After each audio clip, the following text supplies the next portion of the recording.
Hey everyone, welcome back for part two. I'm excited to share some updates to the screen flow that I've been working on and its ability to call out to the ProPublica API to get some updated data on accounts in your Salesforce.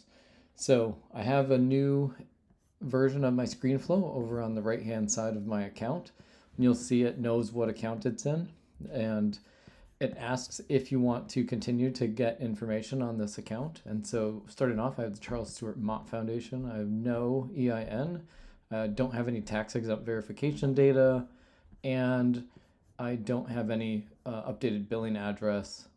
And so for this flow, I have it set up to require the account name and a state. This does only work with the US foundations and nonprofits.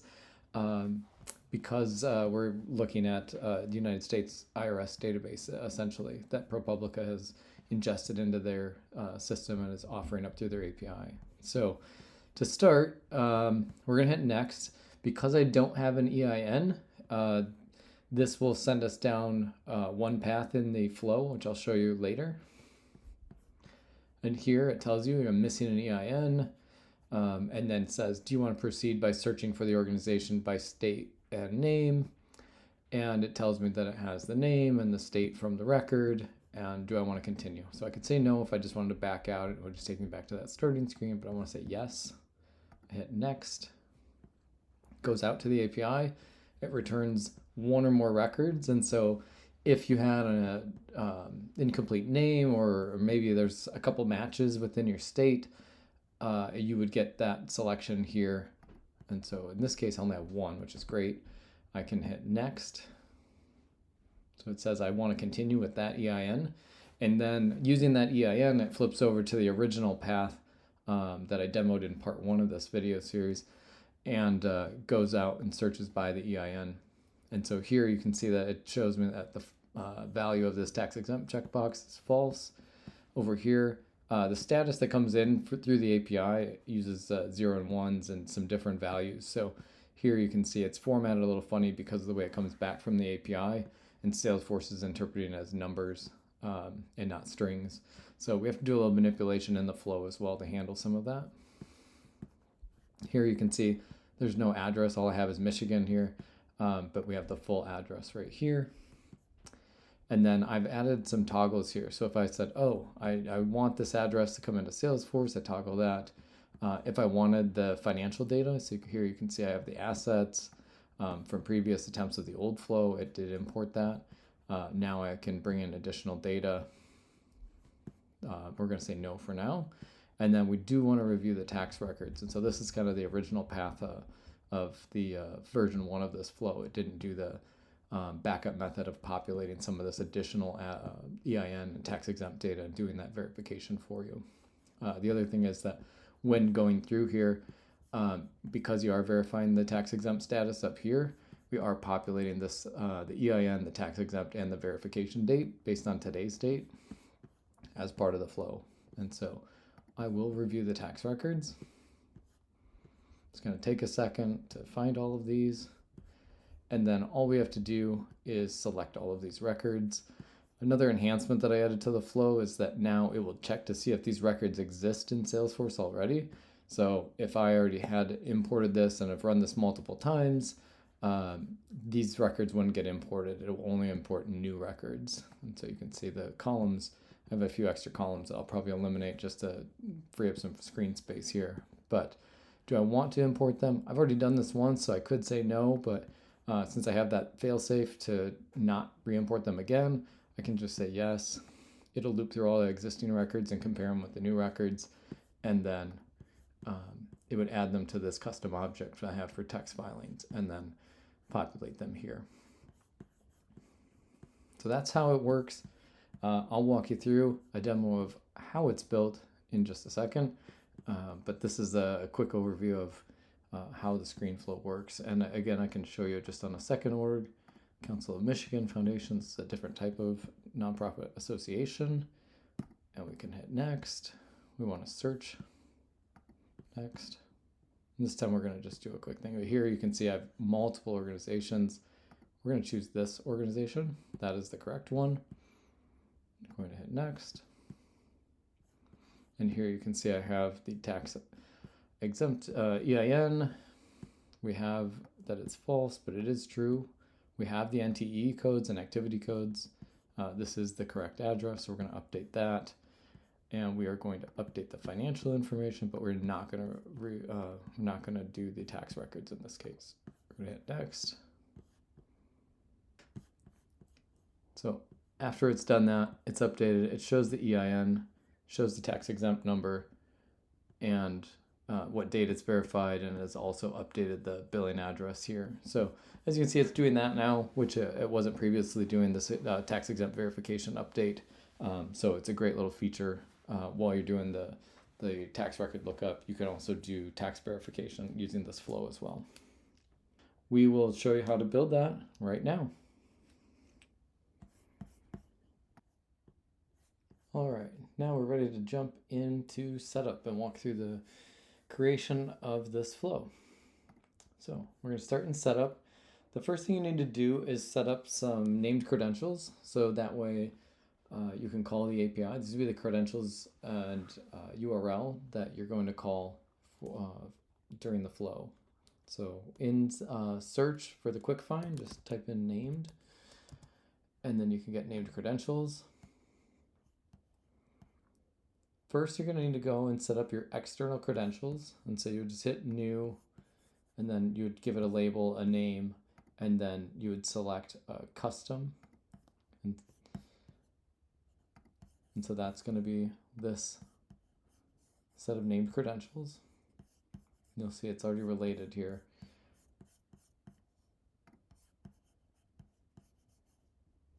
And then when you're done with the external credentials, you'll come over to the named credentials. You'll hit new. And here, again, you'll name it. You'll give it the source URL. Now, you will have to get the source URL. It's documented in the ProPublica API. And if you hit view documentation, you'll see right here the constructing a request. It tells you how to use a get, and you'll use this. If you look down below, they have two different search methods, and we'll cover that in the flow. But you're going to need to know this part. There's one method that goes up to here, and then the variable here is that you have to do the search.json and then give it some query parameters. And then the second one assumes that you have an EIN, and you're going to do an organization search. And so down here you'll see it's again up to the v2 is the same. So this is going to be the base that's going to be in our named credentials. So you would put everything up to that v2 in here. And then later, when you're doing the HTTP callout in your flow, you're going to put in this last part. So you're going to do /organization/ and then we'll put a key in here for that. So that way that can be variable based on your record. And then the .json would be added to the end of that parameter. So we'll go back, and then you'll have it enabled for callouts. And then you'll pick your credentials. So I guess we can just do that while we're here. We'll grab this.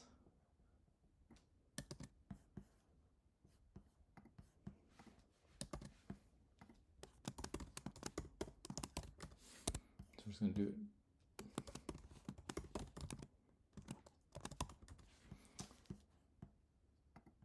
And then there's no client certificate. And then you can go down and hit save.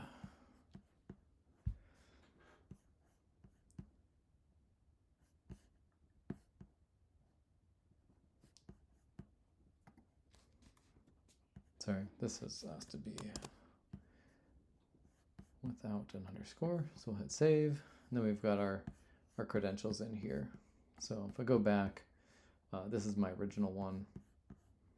Again, you can see it's no different. Just have a label, the API name. So again, remember, I just tried to do it with a spacer. Can't do that. So this has to have no spaces. Underscores are okay. Use the base URL here, enable for callouts, and then link it to your external credential.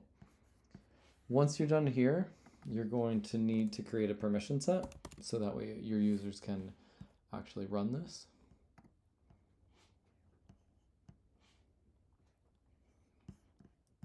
And so if I go to my ProPublica API permission, So I've already created this permission set. And then you're going to go down to external credential principal access. And so you'll click on that. And then you would edit this, and then you would give access to this external credential that you just created. And then manage your assignments to, once you've created that, assign your users or a group and give them access to the credentials. So this would be important for anybody who's going to have access to your screen flow. Again, you could also permission that screen flow on your record, so that way only certain people with that permission set or with a specific profile or something like that could access the screen or would see that screen flow appear on their page. So important thing to think about how you're going to permission this. Once you've got all of that, you are going to need to build your flow. So we'll go to flow.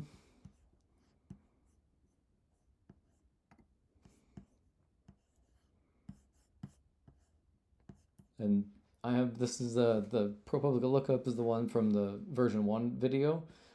Made an advanced version. So now this one is doing a little bit more, which we demoed in the earlier part of this video.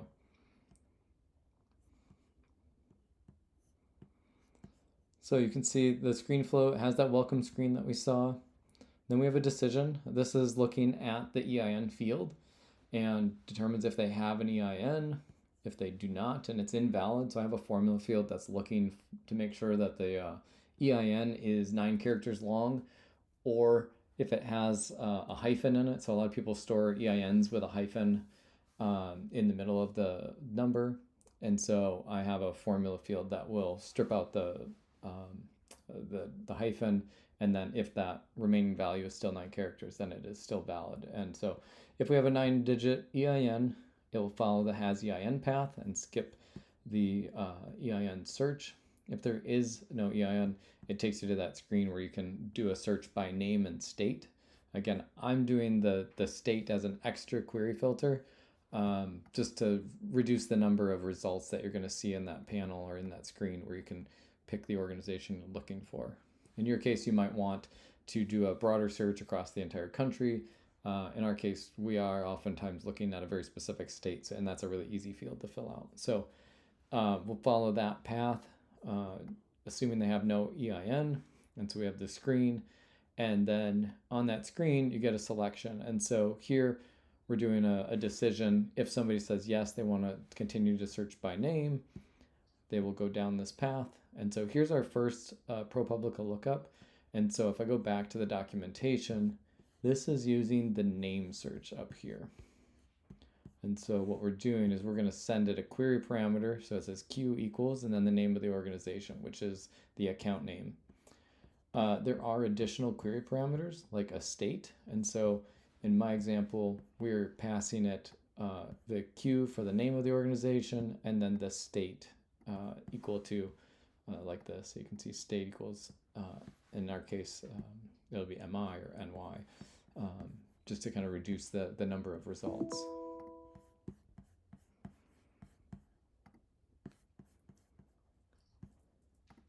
So in this action, I'll demonstrate what it looks like.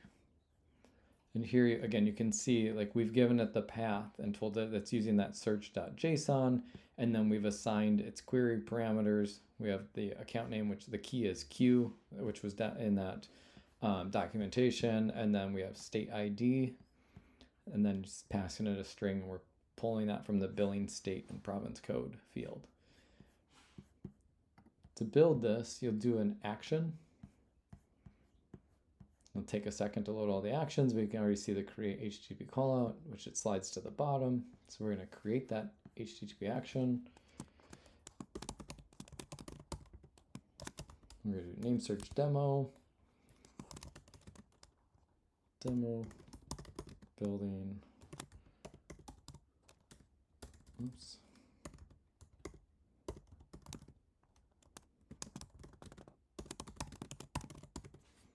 And then we're going to pick our named credentials. So we're just going to do the ProPublica. Those are the ones, and you can see it has the base URL from those credentials. We're going to do next. And so this is the demo name. search, and then you choose your methods. This is a GET request. I would definitely put in a description there, what it's doing.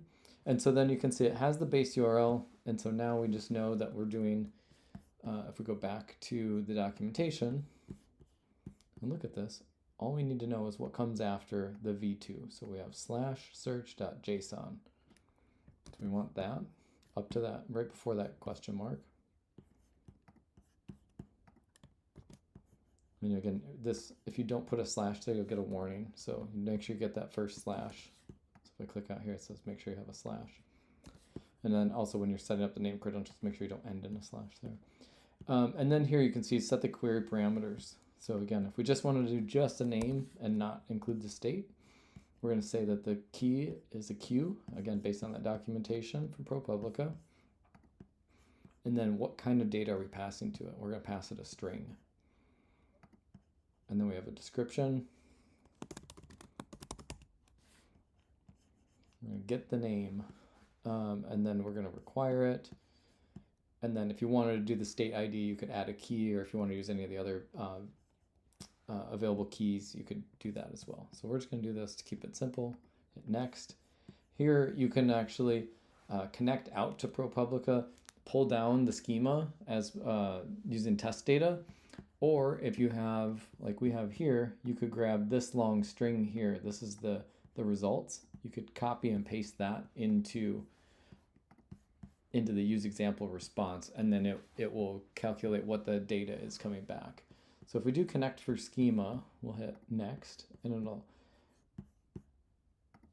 so again, if we do Charles Stewart Mott Foundation, this will allow us to do a test call. And if I hit connect, it's going to give us the response data, and it's going to ask us what kind of data it is sending back. So like the NTE code, we're going to want to say that that's a string. We're going to want to say this is a string. And I would say in most cases, a lot of this, you're going to, if you don't know what kind of data it is, definitely output the call out to a text field or something on your screen as you're building the flow. You may have to recreate this and decide if you want some of these either as a string or an integer. And it may also be dependent on what the field is that you want to send this data to as a result of your flow. So for the sake of time, I'm just going to select this as all strings for the moment. You do have to assign a value to these ones that it doesn't know what kind of data it's getting back.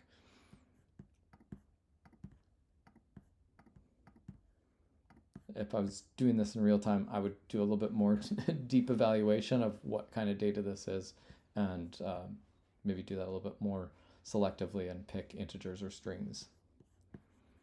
So then once I've assigned all the values, also if you want to see the response, you can actually click in here if you just want to see the raw response. But the data structure tab is what you need to complete. So you can't have any of these blank. It won't let you proceed if you don't assign a data type to every one. And then we hit save. And now you've got your new action that's doing the call out to the API. And so here I have to assign where it's going to get this value. And so this is in my flow. I have an object that's called the initiating record. So I've got that variable here.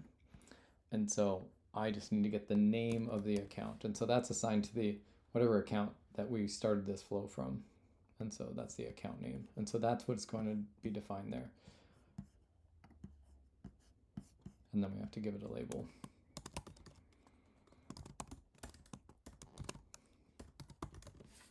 Just do demo action, done. And so there's the new one. Just so I don't mess up the flow, I'm going to delete that now, but that's how that's built. All right, so once you have that data, it does the call out, it gets that data back. The next thing I do is add the new transform feature and transform action here. So the transform element is a really neat one, and this allows you to do a lot with the data. So again, the data you might be getting back may be coming in as a number or a string, but you might need to adapt it or do some formulas or some conversions with that data to match where you want to send it. And so in here, you can actually take the data and apply formulas to it, rewrite it, and then map it to the field of the object that you're going to be sending this data to. So again, in this case, like if I have the city, I want to like match it with the billing city, and I can tell that they're both strings. If I go down here, I have the EIN. If I look at the EIN, it comes in as a number, but my field in Salesforce is a string. And so what I've done, and this again was to support the storing of these values with a hyphen in it. And so in here you can see I've taken the EIN that comes back from ProPublica, that action on the previous step, and then it turns it into text, so that way it can be stored in my field. So this is an important step to manipulate the data that you're getting from the API to put it in the format that you need to store in your fields. If you didn't use that, you would have to make sure that the data type of all your fields matches the data type coming in from the API. So this just cuts out a step and a lot of maybe recreating or changing fields or duplicating fields for different data types. So then in our screen flow, this was the screen. Once it pulls up does the search and finds the results, it will show you a list of potential accounts, and that was that matching screen that asks if you want to continue with that account, and you would select the results there and then decide if you want to continue. If you've continued, then it uses the API or the EIN that you found via the first API call using the name, and then passes it to the EIN API call. This one results in a lot more data. So again, if you read through this documentation, there's a limited amount of data you get from the name search. And then if you do the second search down here, this search using the EIN comes back with a ton of data. And then there's also child records for all their tax filings that can be pulled up through the EIN number. So that's why we need to get that EIN, and it's a critical piece to the flow. So after we get the EIN, either from the record, if you had that originally, that'd be great. And then it cuts through those first series of screens and selection process. If you didn't, though, we have that built into the flow now, so it can handle either path and then get you to here with the right information. So you have that EIN. So here, again, this is another call out. Again, you'll see that up to this V2 is consistent. And in this case, we have the organizations, and then we have this token here for the EIN.json, and then we've given the EIN this path value. And so if you wrap your value, this would be what you're going to use to insert as like a variable there. If you wrap it in these little curly braces, then it will set these URL path values, and then it'll generate this in the creation of this. And again, you'll do the same thing once you connect it and put in a valid EIN. It'll give you all of the results. So I would definitely choose a record that has a lot of data, and so that way you get the maximum amount of results with data that you can see what the API is returning.